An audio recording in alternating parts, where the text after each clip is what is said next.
Hi friends, welcome to Shri love circle. Mantralaya Shri Guru Raghavendra Swami ನೆಲೆಸಿರೋ ಸನ್ನಿಧಾನ. ಕಲಿಯುಗದ ಪ್ರತ್ಯಕ್ಷ ದೈವವೇ ರಾಯರು. ಮಠದಲ್ಲಿ ಸದಾ ಭಕ್ತಗಣದಿಂದ ತುಂಬಿ ತುಳುಕುತ್ತಿರುತ್ತೆ. ಏನೇ ಕಷ್ಟಗಳಿರಲಿ, ಬಾಧೆ ಇರಲಿ, ಮಂತ್ರಾಲಯದಲ್ಲಿರೋ ರಾಯರ ಬೃಂದಾವನ ನೋಡಿದರೆ ಸಾಕು, ಎಲ್ಲ ತೊಂದರೆ ಮಂಜಿನಂತೆ ಕರಗುತ್ತದೆ. ರಾಘವೇಂದ್ರ ಸ್ವಾಮಿಗಳು ಅಕ್ಷರಶಃ ದೈವಾಂಶ ಸಂಭೂತರು. ಭಕ್ತರ ನೋವಿಗೆ ಮಿಡಿಯೋ ಗುರುವನ್ನು ಕಲಿಯುಗ ಕಾಮಧೇನು ಎಂದೇ ಕರೆಯುತ್ತೇವೆ. ಮಠಕ್ಕೆ ಹೋದರೆ ಏನೋ ಒಂದು ಪರಮಾನುಭವ.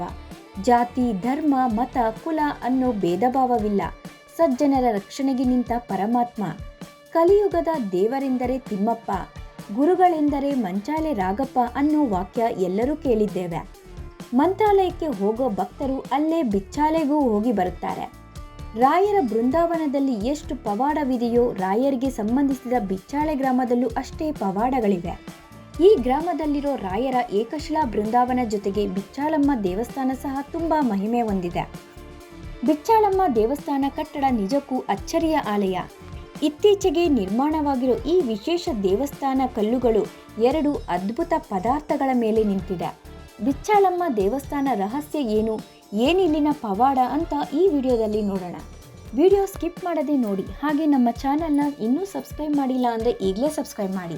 ಹಾಗೆ ಮುಂದಿನ ವಿಡಿಯೋಸ್ಗಾಗಿ ತಪ್ಪದೆ ಬೆಲ್ ಬಟನ್ ಪ್ರೆಸ್ ಮಾಡಿ. ಗುರು ರಾಘವೇಂದ್ರರಿಗೂ ಬಿಚ್ಚಾಳೆಗೂ ಅವಿನಾಭಾವ ಸಂಬಂಧವಿದೆ. ರಾಯರ ಮಠಕ್ಕೆ ಹೋದವರು ಬಿಚ್ಚಾಳೆಗೂ ಹೋಗಿ ಬರುತ್ತಾರೆ. ಬಿಚ್ಚಾಳೆಯಲ್ಲಿರೋ ರಾಯರ ಏಕಶಿಲಾ ಬೃಂದಾವನ ಸಹ ನೋಡಿಯೇ ಬರುತ್ತಾರೆ. ಬಿಚ್ಚಾಳೆ ರಾಯರ ತಪೋಭೂಮಿ. ಈಗಲೂ ಅಲ್ಲಿಗೆ ಹೋದರೆ ರಾಘವೇಂದ್ರ ಸ್ವಾಮಿ ಕುಳಿತು ಧ್ಯಾನ ಮಾಡುತ್ತಿದ್ದ ಜಪದ ಕಟ್ಟೆಯನ್ನು ಕಾಣಬಹುದು. ಮಂತ್ರಾಲಯದ ಮಠದಿಂದ 22 ಕಿಲೋಮೀಟರ್ ದೂರದಲ್ಲಿ ಬಿಚ್ಚಾಲೆ ಇದೆ. ರಾಯರ ಪರಮಾಪ್ತ ಅಪ್ಪಣ್ಣಾಚಾರ್ಯರ ಊರು. ರಾಯರ ಜಪದ ಕಟ್ಟೆ, ಅಪ್ಪಣ್ಣಾಚಾರ್ಯರ ಮನೆ ಇಲ್ಲಿದೆ. ಇದಷ್ಟೇ ಅಲ್ಲ, ಇಲ್ಲಿರೋ ಬಿಚ್ಚಾಳಮ್ಮ ದೇವಸ್ಥಾನ ಈಗ ಭಕ್ತರನ್ನು ಸೆಳೆಯುತ್ತಿದೆ. ಬಿಚ್ಚಾಳೆ ಗ್ರಾಮವನ್ನು ಕಾಯುತ್ತಿರೋ ತಾಯಂದರೆ ಬಿಚ್ಚಾಳಮ್ಮ. ಪ್ರತಿದಿನ ಈ ತಾಯಂದಿರಿಗೆ ಪೂಜೆ ಪುನಸ್ಕಾರ ನೆರವೇರುತ್ತದೆ. ಮರದ ಕೆಳಗಿದ್ದ ಬಿಚ್ಚಾಳಮ್ಮ ದೇವಿಗೆ ಈಗ ಭವ್ಯ ಆಲಯ ನಿರ್ಮಿಸಲಾಗಿದೆ. ದೇವಸ್ಥಾನದ ಒಳಕ್ಕೆ ಹೋಗುತ್ತಿದ್ದಂತೆ ದೈವಿಕ ಶಕ್ತಿ ನಮ್ಮನ್ನು ಸುತ್ತುವರಿಯುತ್ತೆ. ರಾಯರ ಜಪದ ಕಟ್ಟೆ ಎಡಭಾಗದಲ್ಲಿ ಬಿಚ್ಚಾಳಮ್ಮ ದೇವಸ್ಥಾನವಿದೆ. ಈ ದಿವ್ಯ ಆಲಯದ ಗರ್ಭಗುಡಿಯಲ್ಲಿ 2 ಕಲ್ಲುಗಳಲ್ಲಿ ಬಿಚ್ಚಾಳಮ್ಮ ತಾಯಿಯನ್ನು ಆರಾಧಿಸಲಾಗುತ್ತಿದೆ. ಇದರ ಮಧ್ಯೆ ಶಿವಲಿಂಗವಿದ್ದು, ಲಿಂಗದ ಮುಂಭಾಗ ನಂದಿ ವಿಗ್ರಹವೂ ಇದೆ. ದೇವಸ್ಥಾನದ ಆವರಣದಲ್ಲೇ ನಾಗರ ವಿಗ್ರಹಗಳು ಇವೆ. ನಾಗಾರಾಧನೆಯನ್ನು ಈ ಹಳ್ಳಿಯಲ್ಲಿ ವಿಶೇಷವಾಗಿ ಕಾಣಬಹುದು. ದೇವಸ್ಥಾನದ ಕಲ್ಲಿನ ಕೆತ್ತನೆಯಲ್ಲಿ ಹಲವು ದೇವರನ್ನು ಕಾಣಬಹುದು. ತುಂಗಭದ್ರಾ ನದಿ ದಡದ ಪಕ್ಕದಲ್ಲಿ ಭವ್ಯವಾಗಿ ನಿರ್ಮಿಸಿರೋ ಬಿಚ್ಚಾಳಮ್ಮ ದೇವಾಲಯ ಪ್ರಕೃತಿ ಸಿರಿ ಜೊತೆಗೆ ಭಕ್ತರನ್ನು ಆಕರ್ಷಿಸುತ್ತಿದೆ.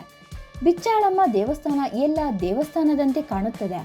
ಸಾಮಾನ್ಯವಾಗಿ ಕಟ್ಟಡಕ್ಕೆ ಸಿಮೆಂಟು, ಮರಳು, ಕಾಂಕ್ರೀಟ್ ಮಿಕ್ಸ್ನಿಂದ ಕಟ್ಟಲಾಗುತ್ತೆ. ಆದರೆ ನಾವು ಅಂದುಕೊಂಡಂಗೆ ಈ ದೇವಸ್ಥಾನ ಸಿಮೆಂಟ್ನಿಂದ ನಿರ್ಮಾಣವಾಗಿಲ್ಲ. ಪ್ರತಿ ಕಲ್ಲು ಒಂದರ ಮೇಲೆ ಒಂದು ನಿಂತು ಭವ್ಯ ದೇಗುಲವಾಗಿರೋದು ಬಾಳೆಹಣ್ಣು ಹಾಗೂ ಬೆಲ್ಲದಿಂದ. ಇದು ಅಚ್ಚರಿಯಾದರೂ ನಿಜ.